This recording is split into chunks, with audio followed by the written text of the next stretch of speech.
Imagine la scène. Ton mari rentre très énervé du travail, la voiture est tombée en panne. Ce n'est pas grand-chose, mais va falloir quand même sortir le chéquier. Monsieur est très énervé, ce n'est pas le moment d'avoir ce genre de dépenses. Et là, tu lui annonces que le petit dernier a marché sur tes lunettes et que tu dois les remplacer au plus vite. Aïe aïe aïe. Ton mari sait très bien que tu fais ton budget depuis des mois. Et alors? Ça n'empêche que ces dépenses n'étaient pas prévues. Il commence à râler. C'est la catastrophe. Il se voit déjà piocher dans le découvert. Et avoir le banquier qui l'appelle toutes les semaines. Il fait les 100 pas dans la maison en s'énervant sur tout ce qui bouge.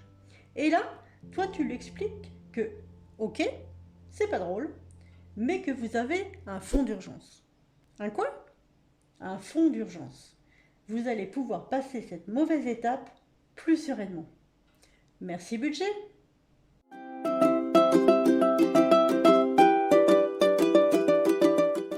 Bonjour à tous et bienvenue sur la chaîne Merci Budget. J'espère que vous allez bien. Alors tout d'abord, je voulais vous remercier d'être toujours aussi nombreux à me suivre. Ça me touche vraiment beaucoup. J'espère que mes conseils vous aident à faire votre budget et à atteindre vos objectifs. Alors aujourd'hui, je vais vous parler du fonds d'urgence. Alors, mon introduction peut faire sourire certaines personnes, mais oui, on est tous confrontés un jour ou l'autre à une situation de dépense urgente. Et qui dit urgent dit que ce n'était pas prévu. Alors ça peut être la réparation d'une voiture, un remplacement d'électroménager, des frais médicaux imprévus. On peut aussi faire face au cours de notre vie à une période difficile, comme par exemple lors de la perte d'un emploi ou d'un problème de santé qui pourrait nous empêcher de travailler. Alors, on a beau avoir fait son budget sur l'année, ça reste un budget prévisionnel. Et de devoir sortir 600, 800 ou 1000 euros par exemple d'un seul coup, c'est difficile, voire impossible. Donc là, tu vas me dire, oui, mais du coup, ça sert à quoi de faire son budget annuel et mensuel? Eh bien, parce qu'avec ton budget annuel, tu vas pouvoir mettre de l'argent de côté afin de pouvoir faire face à ces imprévus. C'est ce qu'on appelle le fonds d'urgence ou encore le fonds de secours. En fait, dans l'idéal, dès que tu commences à faire ton budget, il est judicieux de commencer à créer ton fonds d'urgence le plus rapidement possible. Ça va t'éviter de piocher dans le découvert ou de devoir emprunter de l'argent lorsqu'une difficulté arrive. Le fonds d'urgence ou le fonds de secours, c'est donc un filet de sécurité financier dans lequel tu pourras piocher en cas de besoin. Je reverrai plus tard cette notion de besoin. Alors tout d'abord, quel montant mettre dans son fonds d'urgence? Alors, pas de panique, il n'y a pas de montant obligatoire, il y a juste des montants qui sont conseillés. Alors, dans un premier temps, sache que toute somme que tu mettras sur ton fonds d'urgence sera la bienvenue. Alors, selon les experts, il serait judicieux d'avoir dans son fonds d'urgence entre 3 et 6 mois de salaire ou de dépenses courantes, c'est-à-dire le loyer, les courses, les factures, etc. Ce qui veut dire que par exemple, si tu touches 1500 euros par mois et que par mois tes dépenses courantes s'élèvent à 1000 euros, il serait judicieux que tu mettes entre 3000 et 9000 euros sur ce fonds d'urgence. Alors, il y a une énorme différence, tu vas me dire, mais en fait, ça va dépendre de beaucoup de facteurs. Cela va dépendre en fait de ta situation personnelle, si tu travailles déjà ou pas, si tu es en couple ou pas, si tu as des enfants ou pas, et bien sûr de tes revenus. Par exemple, si tu es un travailleur indépendant et célibataire, avec des revenus qui fluctuent d'un mois sur l'autre, il va être plus judicieux et plus prudent de prévoir 6 mois. A contrario, une personne avec des revenus fixes et en couple pourra peut-être plus facilement se reposer sur l'autre personne en cas de difficulté. Le fonds d'urgence peut alors être un petit peu moins important. Mais comme je le disais, si tu ne mets ne serait-ce que 500 ou 1000 euros déjà dans ton fonds d'urgence, ça sera déjà une bonne chose. Une petite astuce. Il peut être bon de faire un point sur sa situation. Essayer d'anticiper les choses qui pourraient arriver. Si par exemple, ta voiture est assez ancienne, il est probable, malheureusement, que tu doives aller au garage dans les prochains mois, avec un petit peu de chance, dans quelques années. Et donc là, forcément, il y aura des dépenses à prévoir. Pareil, hein, si ton animal de compagnie est âgé, il faudra prévoir des visites plus fréquentes chez le vétérinaire. Si tes appareils électroménagers sont anciens, il faudra t'attendre à devoir en changer dans quelques temps. Chez nous, hein, par exemple, les appareils électroménagers commencent à être un petit peu anciens. Tous commencent à être un petit peu anciens. Donc je pense qu'il serait judicieux d'augmenter un petit peu notre fonds d'urgence. D'autant plus qu'il va falloir songer à changer notre toiture puisqu'elle est de la même année que moi, c'est-à-dire 1981. Donc à mon avis, très prochainement, on aura cette très grosse dépense. Et donc si on peut éviter d'emprunter la totalité de la somme et prendre un petit peu d'argent sur notre fonds d'urgence, ça serait plutôt pas mal. On avait aussi le projet de faire une véranda, pour tout vous dire, mais c'est vrai qu'avec cette histoire de toiture, je pense qu'il va falloir qu'on revoie un petit peu nos priorités. Il faut qu'on prenne le temps de budgétiser tout ça, de faire des devis, des calculs, enfin bref. Donc voilà, donc tu comprends le principe pour le fonds d'urgence. Il faut faire le tour de ta situation pour pouvoir estimer le montant qu'il est judicieux de mettre de côté dans ce fonds d'urgence. Alors comme je le disais, tout le monde n'est pas en mesure de réunir cette somme. Alors c'est pourquoi je conseille de commencer par une épargne de précaution d'environ 1000 ou 1500 euros qui couvrira la grande majorité des dépenses imprévues. Mais si déjà tu arrives à mettre 500 euros sur ce fonds d'urgence, ça sera déjà un bon début. Alors comment alimenter ton fonds d'urgence? Donc la première étape pour constituer ton fonds d'urgence, ça va être bien sûr de faire ton budget pour savoir un petit peu où est-ce que tu en es dans tes finances, c'est la base. Et puis de savoir combien est-ce que tu peux mettre de côté chaque mois pour cette catégorie. Si tu as des difficultés pour faire ton budget, n'hésite pas à aller voir mes vidéos explicatives. Alors selon les experts, il va être conseillé de mettre entre 5 et 15% de son salaire en épargne. Alors ça peut déjà représenter une trop grosse somme pour toi. Tu vas peut-être mettre des mois ou des années à atteindre le montant pour ton fonds d'urgence et donc ça peut vite devenir décourageant. C'est pour ça que je peux donc te conseiller d'épargner petit à petit un montant qui soit réaliste. Par contre, il faut que tu commences à épargner dès maintenant, en ayant défini une somme selon tes moyens, même si elle te semble petite.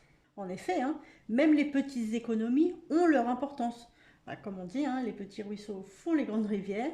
Et par exemple, si tu arrives à mettre de côté 100 euros par mois, ça te fera déjà 1200 euros dans ton fonds d'urgence dans un an.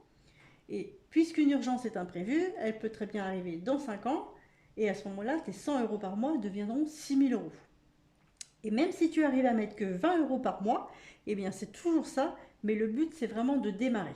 Parce que je pense que vraiment la chose la plus importante, la chose primordiale quand on parle de finances, c'est vraiment de se constituer ce fonds de secours, afin vraiment d'être plus serein.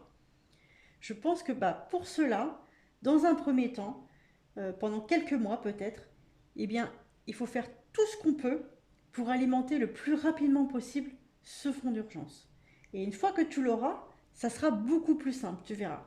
Tu seras beaucoup plus serein si une dépense imprévue arrive. Et pour cela, tu vas devoir vivre quelques temps peut-être en dessous de tes moyens, mais franchement, ça en vaut la peine. Alors pour pouvoir épargner, petite astuce, je te conseille d'appliquer une méthode qui est appelée se payer en premier. En fait, c'est une méthode qui est appliquée par beaucoup de personnes qui s'intéressent à la gestion financière. Alors, en quoi ça consiste? C'est tout simple. En fait, quand ta paye arrive, la première chose à faire est de te payer. C'est-à-dire que tu vas mettre en place un virement automatique et permanent d'une certaine somme d'argent de ton compte courant vers ton compte épargne. Mais ça, dès que ta paye elle arrive. Donc le mieux, c'est vraiment d'avoir un virement à chaque début de mois avec une somme d'argent définie. Et ainsi, tu seras sûr d'avoir au moins cette épargne qui sera mise sur ton compte. Et donc, tu seras sûr de ne pas y toucher. Tu n'y penseras même pas. Et puis, si parfois tes finances te le permettent, essaye de mettre un petit peu plus sur ce compte afin d'augmenter ton fonds d'urgence. Essaye de profiter de chaque rentrée d'argent pour alimenter ton fonds d'urgence. Par exemple, si tu reçois un remboursement d'impôt, une prime au travail, que tu reçois par exemple de l'argent en cadeau, ou si tu fais une vente de quelque chose, mets cet argent dans ton fonds d'urgence. Comme ça, tu atteindras plus rapidement tes objectifs et tu seras plus serein grâce à ce matelas de sécurité. C'est vraiment l'idée de base. Tu peux aussi diminuer tes dépenses fixes. J'ai fait une vidéo sur ce sujet où j'expliquais que notre foyer a réussi à économiser plus de 1300 € par an, rien qu'en appliquant quelques astuces. Donc 1300 € par an sans rien changer à son mode de vie, ces 1300 € peuvent aller directement dans le fonds d'urgence. Donc regarde cette vidéo si ça t'intéresse.